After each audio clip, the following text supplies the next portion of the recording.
हरि विष्णु भक्तों, वैसे तो सभी एकादशियों का अपना अपना विशेष महत्व होता है। सभी एकादशियां पूर्ण फलदायी है। आजा एकादशी को करने से जितना फल मिलता है, उतना ही लाभ इसकी कथा को सुनकर भी मिलता है। एक ही वीडियो में पूजा विधि एवं पारण कब करना है, संपूर्ण जानकारी लेकर आए हैं। कथा को पूरा श्रवण अवश्य करें। आइए जानते हैं इसके पीछे की पौराणिक कथा। एकादशियों में सबसे उत्तम एकादशी भाद्रपद मास में कृष्ण पक्ष के अवसर पर मनाई जाती है। इस एकादशी का अपना महत्व होता है। व्रतराज ग्रंथ के मुताबिक भादो मास की कृष्ण पक्ष की एकादशी को अजा एकादशी कहते हैं। सभी एकादशियों की तरह अजा एकादशी भी भगवान विष्णु को समर्पित है। ऐसे में इस व्रत की कथा सुनने मात्र से ही आपको पुण्य की प्राप्ति होती है। सनातन धर्म में अजा एकादशी का अपना महत्व है। इस दिन व्रत रखने से कई प्रकार के दुखों से राहत मिलती है। माना जाता है कि जो भी सच्चे मन से इस व्रत को रखता है, उसे अश्वमेध यज्ञ के समान फल की प्राप्ति होती है। आइए जानते हैं अजा एकादशी से जुड़ी वास्तविक कथा, जिससे पढ़ने और सुनने मात्र से आपके सभी पाप खत्म हो सकते हैं। कथा प्रारंभ करने से पहले पूजा विधि भी जानना आवश्यक है। प्रातः काल जल्दी उठें, स्नान आदि कार्य करने के बाद शुद्ध पीले रंग के कपड़े धारण करें। भगवान विष्णु का ध्यान करते हुए हाथ जोड़कर व्रत का संकल्प लें। घर के मंदिर में विष्णु जी की प्रतिमा या तस्वीर की स्थापना करें। साथ ही उन्हें फल, फूल, मिठाई, अक्षत, कपड़े और दीप धूप अर्पित करें। घी का एक दीपक जलाएं। विष्णु सहस्रनाम का पाठ करें। आजा एकादशी व्रत की कथा पढ़ें या सुनें।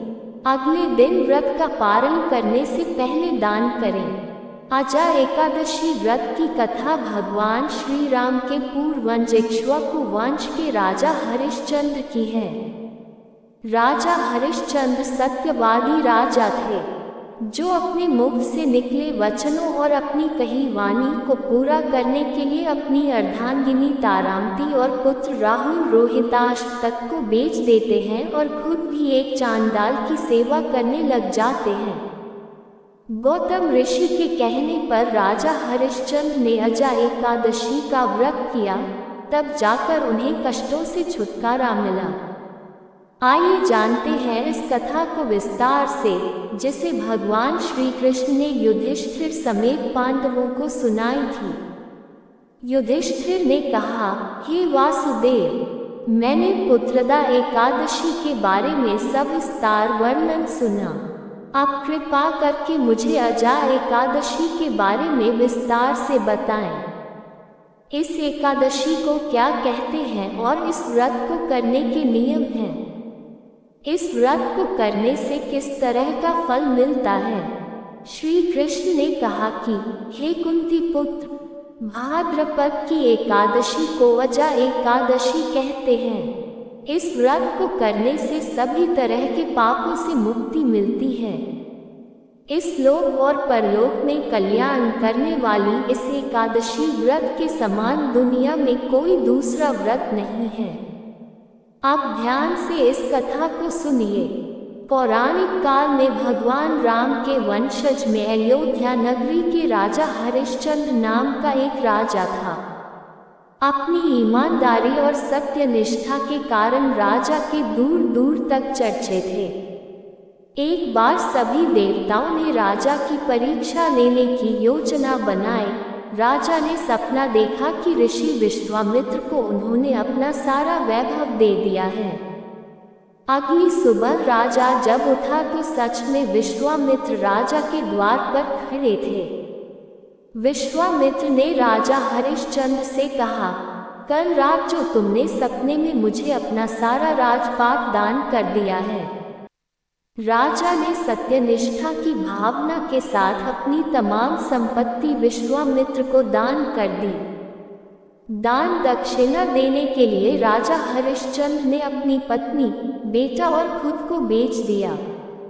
राजा हरिश्चंद्र को डोम जात के एक व्यक्ति ने खरीद लिया, जो शमशान घाट में दाह संस्कार का काम करवाता था। राजा हरिश्चंद्र एक चांडाल के सेवक बन गए। राजा ने चांडाल के लिए कफन लेने का कार्य भी किया, किंतु इस आपत्तिजनक काम करने के बाद भी उन्होंने कभी सच का मार्ग नहीं छोड़ा। इस काम को करते करते कई वर्ष बीत जाने के बाद राजा हरिश्चंद्र को काम पर काफी अफसोस होने लगा और वह उसे निकालने का रास्ता तलाशने लगे। राजा हरिश्चंद्र हर वक्त इस काम से मुक्ति के रास्ते तलाशने की कोशिश करते। एक बार राजा की मुलाकात गौतम ऋषि से हुई। राजा ने गौतम ऋषि को प्रणाम कर उन्हें अपनी दुख भरी बात बताई। राजा की दुख भरी बातों को सुनकर गौतम ऋषि को भी दुख हुआ और उन्होंने राजा को बताया, हे राजन, भादो माह में कृष्ण पक्ष की एकादशी आती है, जिसे अजा एकादशी भी कहा जाता है। तुम उस व्रत को विधि विधान के साथ करो और रात के वक्त जागरण भी।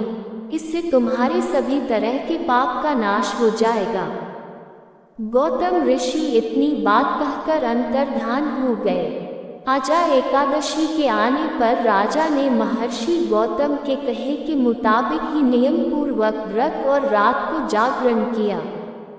इस व्रत को करने से राजा को सभी पापों से मुक्ति मिल गई। उस वक्त स्वर्ग में जश्न मनाया जाने लगा, फूलों की बारिश होने लगी। राजा हरिश्चंद्र ने अपने सामने ब्रह्मा, विष्णु, महेश और देवेंद्र देवताओं को अपने सामने पाया। राजा ने अपने मृत पुत्र और पत्नी को वस्त्रों और आभूषणों से लदा देखा। व्रत की वजह से राजा को दोबारा उसका राज्य मिल गया। असल में एक ऋषि के द्वारा राजा की परीक्षा लेने के लिए ये सब खेल रचा गया था, लेकिन अजा एकादशी के व्रत के कारण ऋषि द्वारा रची गई माया खत्म हो गई और आखिरी वक्त में हरिश्चंद्र अपने परिवार सहित स्वर्गलोक में चले गए। इस कथा को सुनने के बाद श्री कृष्ण ने युधिष्ठिर से कहा, हे राजन, ये सब अजा एकादशी व्रत का असर था। जो भी मनुष्य इस व्रत कथा का विधि विधान के साथ पालन करता है और रात के वक्त जागरण, तो उसके सभी पापों से मुक्ति मिलती है और अंत में वे स्वर्गलोक को प्राप्त करता है। कहा जाता है कि इस एकादशी को करने से अश्वमेध यज्ञ के समान फल की प्राप्ति होती है। अजा एकादशी व्रत का पारण कब होगा? पारण का समय 19 अगस्त 2025 को पूरे दिन अजा एकादशी का व्रत रखा जाएगा, जबकि व्रत का पारण अगले दिन 20 अगस्त 2025 वार बुधवार को होगा। 20 अगस्त को प्रातःकाल 05:53 से लेकर सुबह 08:29 के बीच अजा एकादशी व्रत का पारण करना शुभ रहेगा। बता दें कि बुधवार को दोपहर 1:58 पर द्वादशी तिथि समाप्त होगी। कमेंट में श्री हरि विष्णु लिखना ना भूलें। वीडियो को लाइक, शेयर, चैनल को सब्सक्राइब अवश्य करें। धन्यवाद। राधे राधे।